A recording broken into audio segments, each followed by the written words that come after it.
What up guys, it's your boy BlackAssGamer returning with another video, and right next to me I have the Carbide Series 275R by Corsair. Yes, this is a computer case.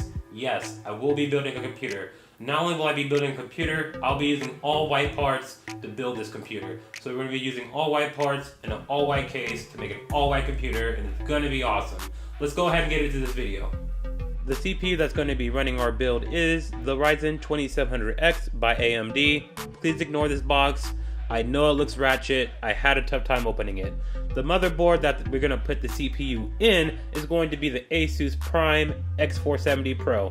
I heard this was a good motherboard. It had good reviews on Amazon, and on top of that it was on sale. I had to grab it, and I hope that this motherboard serves me well.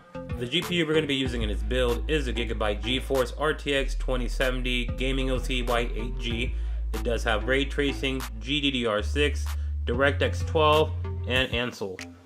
The 2x8 sticks of RAM that we're going to be using in this build is by Team Group. It comes with 3000 speed and is RGB. All of our cooling solutions for this build is going to be by Corsair. The H100i RGB Platinum SC is what's going to be cooling our CPU, and the LL120 RGB fans is what's going to be cooling the rest of our build. The PSU that's going to be powering our build is the RM750X. From what I hear, this is a very good PSU to have in your build. Now, what you're looking at right now is a 2018 version. It was a little bit cheaper than the 2019 version, plus I don't see a difference between the 2018 version and the 2019 version. And here are the various accessories and hard drives and solid state drives that's going to be accompanying me on this build. Without further ado, let's go ahead and get this thing together.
have to admit there was definitely some difficulties that came with building this computer. One of my difficulties, and the first thing that happened to me while I was building this computer, was I actually broke one of the RGB headers on one of the fans, so it wasn't lighting up when it was supposed to. So essentially, I had to go buy another fan, and waiting for those things from Amazon can be quite frustrating. But eventually I got everything all up and running. Another unfortunate thing that happened when I was building this computer was that I severed one of the power cables to the CPU cooler. And unfortunately, it was a cable that powered the fans for the radiator and powered the CPU cooler itself. Essentially, what I had to do was I had to solder the cables together, and I had to tape the exposed cables with electric tape. At the beginning of the video, you might have noticed that I was using a different set of PSU cables than I was at the end of the video. At first, I was using custom PSU cables by Uphere, but I had some cable management issues in the back that didn't allow me to use them, so I've decided to use the cables that came with my PSU. Not only does it help with cable management, it makes the aesthetics look better because it matches with all of the cables for my radiator, it matches with the GPU, and it just looks better than the Uphere cables. I'm not saying that the Uphere cables were bad quality, I'm just saying that this worked out better in this particular case. And the last issue that I had, and I feel kind of a dumbass for this one, is that I didn't make sure that my PSU cables were actually connected to the PSU. So when I was trying to power on and test the computer for the first time, I was having issues with the cooler actually turning on aside from me severing the wire. This was really embarrassing on my part. When I actually went to go check it, I felt like an idiot. But once I figured it out, I felt better about myself. But let's not look back on our failures, let's move forward with playing games and testing out this computer. Just to give you guys a reminder, the CPU that we are using is the Ryzen 2700X, and that is being cooled by the Corsair Hydro Series H100i. The motherboard that's being used in this build is the ASUS X470 Pro, and we have 4 8GB sticks of memory. I know when I was building the computer, you only saw 2 8GB sticks of memory. I went ahead and added an extra 2 to give it some juice, and on top of that, we are using the RTX 2070 by Gigabyte. Let's go ahead and play some games. Alright guys, we're going to get into some Devil May Cry 5 action. The resolution we're going to be using is 1440 with a refresh rate 165. There is no presets for this game, so we're just going to use ultra to high presets for everything. So let's go ahead and get into this.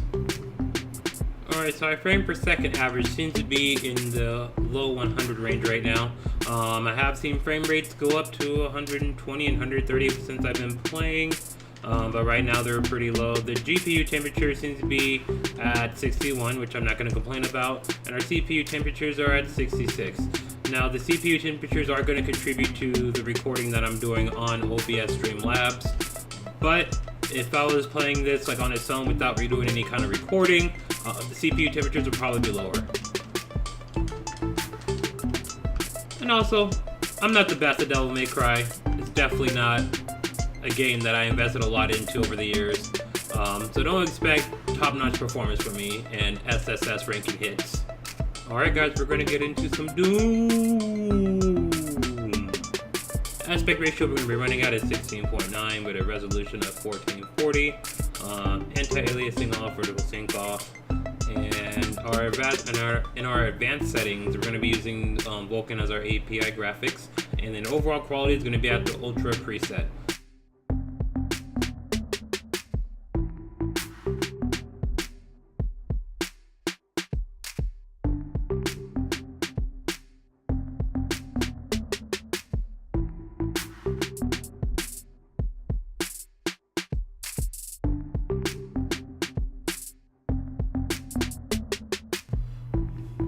There we go. Now that we're not fighting anymore, the frame rate goes a little bit higher.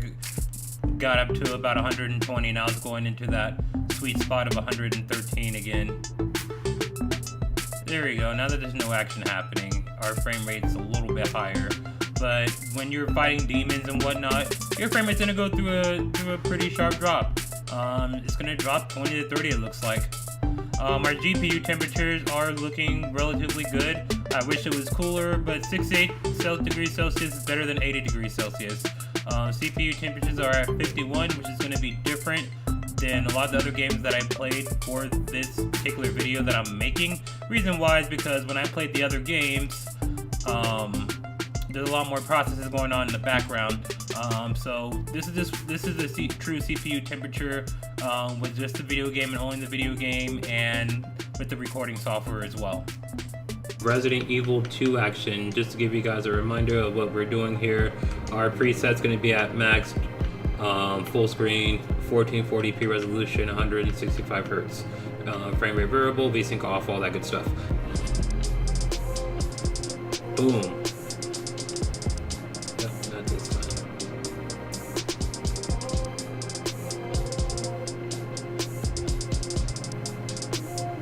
Alright, so it looks like we're having some lagginess here, but our frame rates are staying in the 80s right now.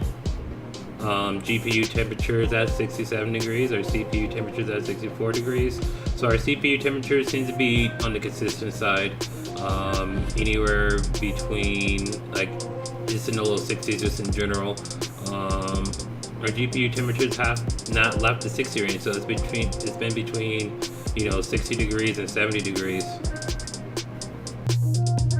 Alright guys, this is the end of the video. If you enjoyed the video of this fantastic build, be sure to hit that like button. To see more of my videos, hit that subscribe button, and also hit that bell button so you can be alerted when any of my videos are up on YouTube. As always guys, thank you for watching.